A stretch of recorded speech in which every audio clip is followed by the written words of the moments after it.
E aí, galera do YouTube, eu sou o Joey. Eu sou o Fatal. E nós somos da Mangatube. A sua rede de animes e mangás aqui no YouTube. Isso, galera, dessa vez com vocês mais um vídeo sobre Death Note.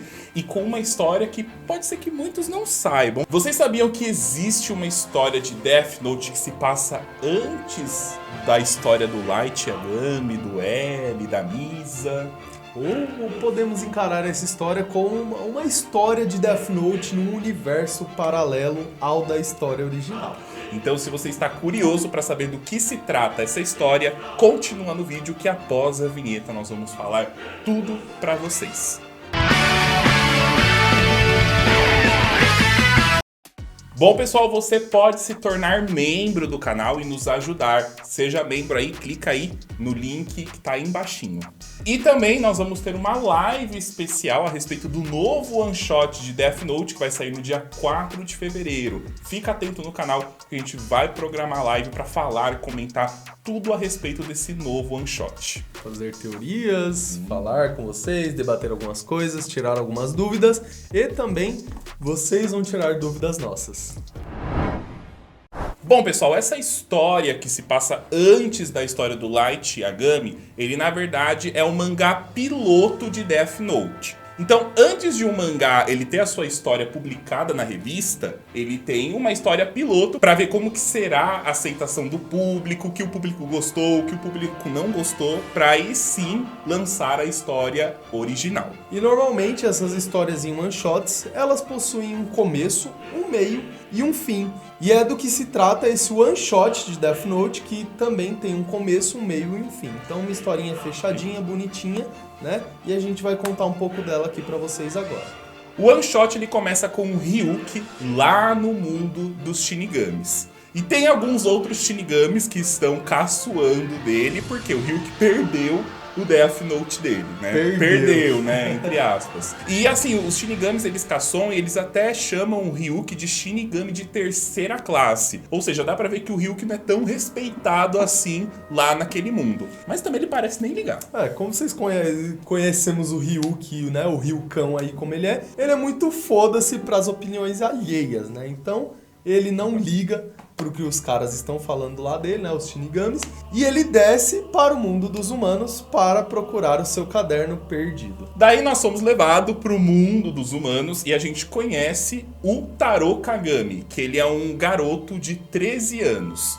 E o Taro Kagami, andando ali pela escola, acaba encontrando um caderno preto, escrito Death Note, né, jogado no pátio da escola, e decide utilizar este caderno como um diário. Só que ele nem sabia do que se tratava esse caderno. Ele não foi igual o Light, né? Que achou lá e falou, alguém deve estar zoando.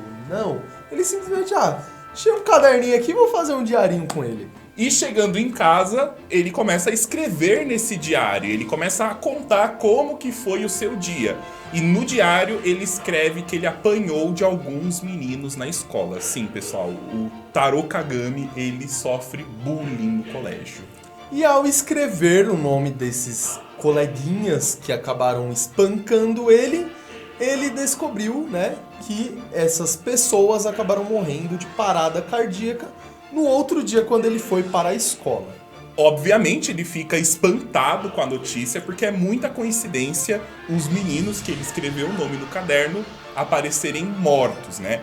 E nisso a escola, em questão de luto, acaba liberando os alunos para voltar para suas casas. Só que no caminho de casa ele acaba apanhando novamente de outros garotos, né? Já que ele sofria bullying, então ele não ia apanhar só de um grupinho. E chegando em casa, o que ele fez? Novamente foi escrever em seu diário que ele levou uma surra e apanhou dos garotos, né? De outros garotos.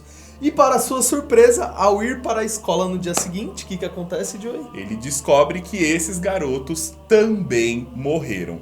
E a escola, de novo, libera os alunos para irem embora. Só que no caminho, ele indo embora, ele vê um outro amigo dele chamado Miura sendo interrogado por alguns policiais. Esse Miura também sofria bullying dos mesmos meninos que morreram. E o Taro, com medo da polícia vir até ele, corre para sua casa. Para quê? Para ele esconder o caderno, né? Porque se a polícia fosse até a casa dele investigar, iriam achar o caderno e poderiam suspeitar dele. E quando ele chega em casa, para sua surpresa, né, ou para de todos nós, ele encontra ninguém mais, ninguém menos que o Ryuki em seu quarto. E assim como o Light, né, a reação dele também é de espanto ao ver o Shinigami. E aí, após acalmar os ânimos, o Shinigami explica que o caderno realmente mata. E como o Tarô suspeitava, a polícia realmente foi na casa dele para interrogá-lo. Só que eles não ficaram lá tanto tempo e logo foram embora. Só que esses 2 policiais que foram investigar o Tarô, eles acabam achando muito estranho esse caso de 5 adolescentes morrerem repentinamente de parada cardíaca. E um desses policiais lembra que há muitos anos também houve um caso semelhante, onde muitas pessoas em uma empresa acabaram morrendo repentinamente de parada cardíaca. O que a gente pode entender que nessa história ela não trata apenas do Death Note atual. Ela também cita outros Death Notes, né, meio que indiretamente, que existiram no passado também. E até um dos policiais comenta, será que isso não é um caso sobrenatural? Será que existe uma forma de você matar uma pessoa sem tocá-la? Então, o Teru Kagami decide que ele vai ser um Light da vida. Que ele vai tornar o mundo um lugar mais pacífico, né? Mais ou menos ali o que o Light fez, de matar os bandidos. E aí, o Ryuki explica para ele todas as regras de uso. Um detalhe para essas regras de uso é que não são muitas e que nem se compara às regras da obra original. Mas que algumas ali sim foram aproveitadas na obra original, mas outras, né, também foram descartadas. E uma coisa exclusiva do One Shot é que o Ryuki fala pro Tarô que existe também a Death Eraser, que é a borracha da morte. Essa borracha, se você usar no nome que você escreveu e apagar ele com a borracha, a pessoa revive. E o que aconteceu? O Tarô, ele ficou com peso na consciência por ele ter matado lá os meninos que fizeram bullying com ele, então ele pega a borracha e apaga o nome desses meninos. Quando ele chega na escola no outro dia, os meninos estão vivos. Mas por pouco tempo. Porque assim que a polícia chega na escola para interrogar como que esses meninos reviveram do nada, eles morrem novamente de parada cardíaca. E dessa vez não foi o Tarô que matou, rapaziada. Ou seja, um outro Death Note também está na Terra. E olha como o Ryuki é danadinho. Ele acaba falando assim pro Tarô, né? Ops, acho que eu deixei um outro caderno cair na Terra. E uma outra pessoa usou. E um adendo, só um detalhezinho, né, sobre a Death Eraser, é que para que a pessoa seja revivida, o seu corpo não pode estar desgastado. Ou seja, seu corpo não pode ter sofrido mutilações e nem estar em estado de decomposição. Fora isso, você pode reviver tranquilamente. Os caras devem ter revivido igual zumbi, tá ligado? Botando a mãozinha pra fora. Ah! E voltaram pra escola. E foram pra escola, tá ligado? Os caras morrem, revive, E vai pra escola e e morre de novo. Mano, os caras é tão azarados na vida que os caras morrem duas vezes. Mano. Só o que acontece? Os casos envolvendo mortes por parada cardíaca acabam tomando proporções enormes, sendo até veiculados na mídia. Só o que acontece? Todo mundo que fala a respeito do caderno acaba morrendo de parada cardíaca. Só que o Tarô, muito espertinho, ele tem uma ideia, ele fala, eu acho que eu sei quem é que tá com outro caderno. E ele vai até a casa do seu amigo Miura, lembra lá o que também sofria bullying? E realmente era o Miura que estava com o outro caderno que o Ryuki deixou acidentalmente cair. Só que o Miura fala que ele não queria fazer aquelas coisas, ele só fez porque ele ficou com medo dos meninos confessarem que realmente praticavam bullying com ele e a polícia vir de novo atrás dele. E aí o Tarô fala assim, não tem problema, amiguinho, a gente tem aqui a borracha, vamos apagar os nomes de todo mundo que eles vão reviver. E o Tarô dá a grande ideia de o quê? Deles irem na polícia e falarem a respeito do caderno. A polícia, obviamente, no começo não acreditaram em nada, então eles decidiram provar para a polícia que os cadernos realmente funcionavam. E o Tarô teve uma ideia brilhante, que foi o seguinte, o Miura ia matar o Tarô, em seguida ia usar a borracha para apagar seu nome e ele voltaria à vida. E foi isso que aconteceu. Aí sim a polícia decidiu acreditar, né, que realmente o caderno funcionava. E eles decidiram queimar o caderno do Miura, né? Assim acabando com essa patifaria toda, o caderno e a borracha. Só que um detalhe, o Tarô ficou ainda por 7 anos em posse do caderno dele. Galera, o Tarô, ele não contou que ele tinha um caderno também não. Então ele guardou o Death Note dele e aí se passou 7 anos. E como foi tornado público essa questão de que era possível matar alguém, né, sem tocar na pessoa com um caderno, não se falava em outra coisa que não essa lenda do Death Note. E o Tarô assim continuou em segredo com o seu caderno, só que ele não usava mais, né? Mas ainda assim continuava com ele e ele ficava de longe observando os boatos a respeito de um caderno que pode matar pessoas. Então, galera, esse foi o começo, o meio e o fim da história desse one shot.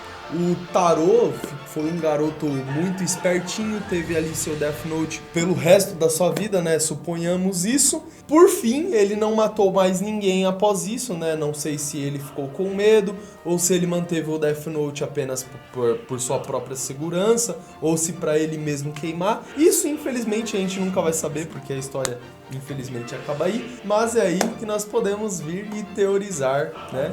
Algumas coisas sobre isso daí. E o legal, galera, é que tem algumas coisas que a gente pode comentar a respeito desse one shot. Mas antes de você ouvir o que a gente tem pra comentar, lembra de seguir o Mangatube também no Instagram. Tá aparecendo aí na tela, tá na descrição do vídeo, vai lá, siga a gente, que a gente tá com uma meta legal aí no Instagram. E assim que a gente atingir a meta, a gente vai lançar um sorteio hiper foda aqui no canal pra vocês. Essa história, como o Fatal falou no começo, ela não se passa no mesmo universo do Light. Até porque a gente vê muita coisa diferente. Inclusive o próprio design dos Shinigamis é muito mais diferente. Eles são muito mais humanoides do que esquisitos como eles são na série principal. E um detalhe muito legal, e chega até a ser um pouco engraçado, é que o Tarô Kagami, ele é muito parecido com o Teru Mikami da obra original. E não apenas parecido, tanto é que os dois têm quase o mesmo nome. Né? A fonética do nome é bem parecida. É bem parecida, né? Tarô Kagami e Teru Mikami. E a história também ela dá abertura para outros cadernos que também possam ter caído no mundo dos humanos antes do Tarô Kagami, visto que a própria polícia tem arquivos de outros casos de mortes em massa de parada cardíaca. Será que um dia os autores vão se aproveitar disso para criar novas histórias mostrando o passado? A gente pode até pensar nessa história, nesse one shot, como uma obra posterior à obra original, né? Já pensou, né? Esse one shot ele vem muitos e muitos anos depois do verdadeiro Death Note. O que você acha? Deixa aí nos comentários. Bom, pessoal, então essa é a história antes da história do Light. Esse foi a história de Death Note que foi publicada antes da série principal. Nós esperamos que vocês tenham gostado. Se gostou, já sabe o que tem que fazer. Deixa o seu gostei, porque isso ajuda a gente muito nos vídeos, vocês não têm ideia. Meta de like, Joey? Vamos lá, pessoal. Vamos tentar atingir 10 mil likes nesse vídeo. 10 mil likes a meta, hein, rapaziada? Bora lá. Vamos lá. Mete o dedo aí nesse like, hein? Muito obrigado por ter assistido o vídeo até aqui. Nos vemos no próximo vídeo. É isso aí. Valeu, falou. Um beijo no coração e...